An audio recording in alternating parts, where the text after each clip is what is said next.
का सामना है।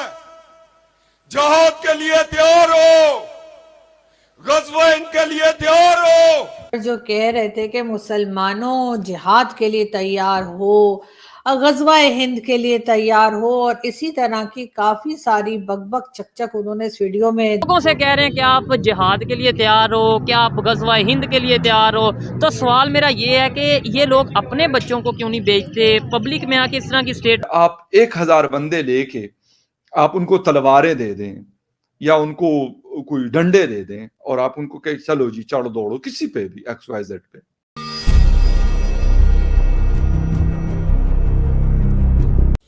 राम राम दोस्तों, आप सभी का स्वागत है आपके अपने YouTube चैनल स्पेशल भारत पे। तो दोस्तों, आप सबको बताते चलें, एक इंटरेस्टिंग सी न्यूज़ आई है।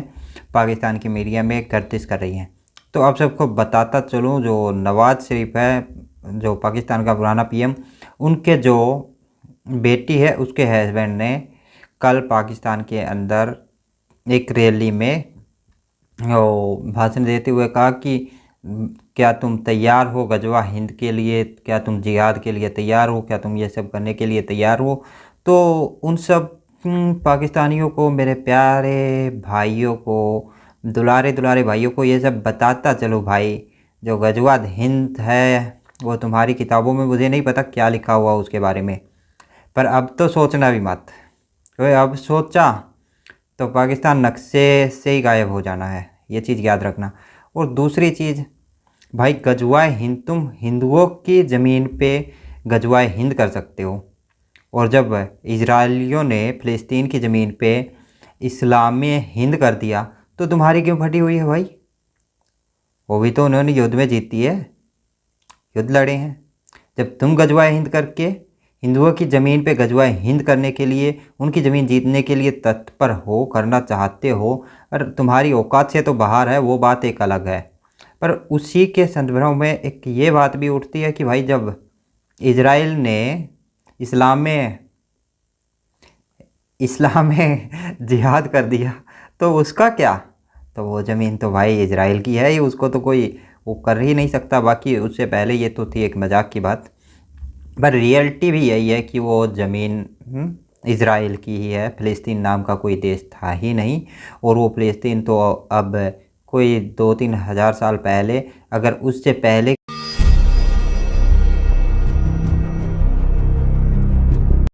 कैप्टन सफदर जो कह रहे थे कि मुसलमानों जिहाद के लिए तैयार हो, गज़वा हिंद के लिए तैयार हो, और इसी तरह की काफी सारी बकबक चकचक उन्होंने इस वीडियो में जो है मौजूद है, जो उन्होंने बात की एक पॉलिटिकल रैली में। और उनका ये भी कहना था कि जी फ़लस्तीन के बारे में भी वो काफ़ी फ़िक्रमंद हैं, और उनका ख्याल है कि जो पाकिस्तान के पास जो एटम बम है, आपको पता है ना, पाव पाव के तो अलग हैं, एक बड़ा एटम बम भी है। जी हाँ, बिल्कुल।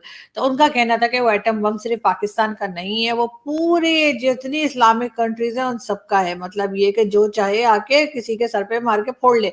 ये शायद कैप्टन सफदर कहना चाह रहे थे, और उनका यही कहना था कि वो इस्लामिक बॉम्ब है, और वो सिर्फ और सिर्फ पाकिस्तान का नहीं है, बल्कि जितनी इस्लामिक कंट्री है उन सब के लिए एटम बम जो है वो पाकिस्तान के पास मौजूद है।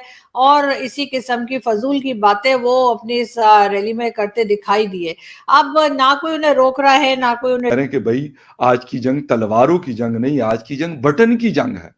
इन्हें बटन से आप वो लड़ते हैं, और उसका अगर आप 1000 बंदे लेके आप उनको तलवारें दे दें या उनको कोई डंडे दे दें और आप उनको कहें चलो जी चढ़ दौड़ो किसी पे भी XYZ पे, और अगला जो उसके अपोनेंट है, उसके सामने आने वाला बंदा है या लोग हैं जो अपोजिशन है, उनके पास AK-47 है या LMG है या M16 है उनके पास, तो आप उनका मुकाबला कैसे करेंगे?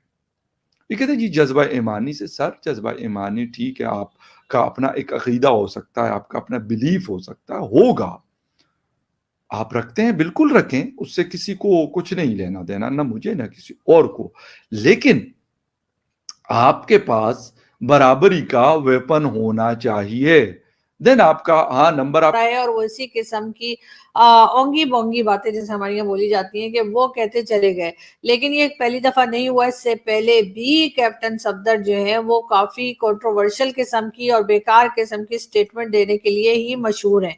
मौलाना फजलुर रहमान साहब का कहना है कि जी मौलाना साहब जो हैं वो यकीनन पाकिस्तान की आर्मी, पाकिस्तान की एस्टेब्लिशमेंट एजेंसी से मुखातिब है। उनका कहना ये है, मौलाना फजलुर रहमान, जिनको इमरान खान अक्सर मौलाना डीजल के नाम से भी पुकारते हैं, बल्कि कई पार्टीज उनको यही नाम से पुकारती हैं।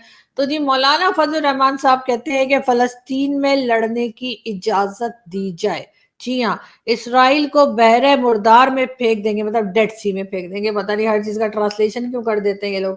खैर अब उनका कहना ये है कि जी इसराइल को उठाकर जो है डेड सी में यानी बहरे मुर्दार में, बकौल मौलाना साहब के, उसमें वो फेंक देंगे। मौलाना साहब जी मेरा ये ख्याल है कि इस तरह की स्टेटमेंट्स वगैरह देने से उनको वहाँ पे तो कोई फ़ायदा नहीं हो रहा। वही ना। तो हम एक मुसलमान मुल्क है, तो हमें जैसे आप बता रहे हैं कि आप स्टूडेंट्स हैं, तो हमें मिल के उनके लिए अगर हम कोई एहतजाज वगैरह या कुछ करें तो वो हमें इस चीज़ का खुद इनिशिएटिव लेना चाहिए मिलजुल के। तो बाकी गवर्नमेंट का जहाँ से हिसाब है वो तो अभी आजकल नवाज शरीफ साहब आ रहे हैं और इमरान खान साहब अंदर हैं, तो वो उन्हीं चक्रों में लगे हुए हैं। और वैसे आजकल आपको पता है कि जो अभी जो गवर्नमेंट है वो तो वैसे ना नून लीग की है, ना जो है वो इमरान खान साहब की है।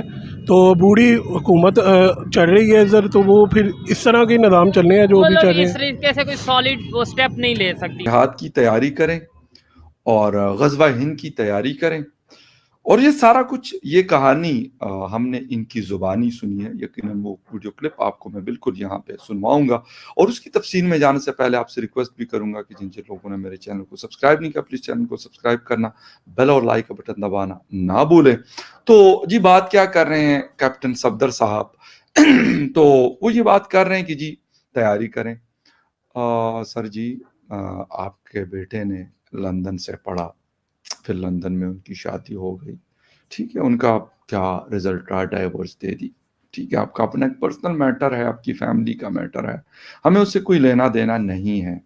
लेकिन आप क्या खुद जाते हैं, खुद आप फौज में रहे हैं, वहां से भारत पाकिस्तान का जो मुसलमान है वो जज्बाती मुसलमान है, रिएक्शनरी मुसलमान है, उसको इस्लाम का ई नहीं पता है, ठीक है ना।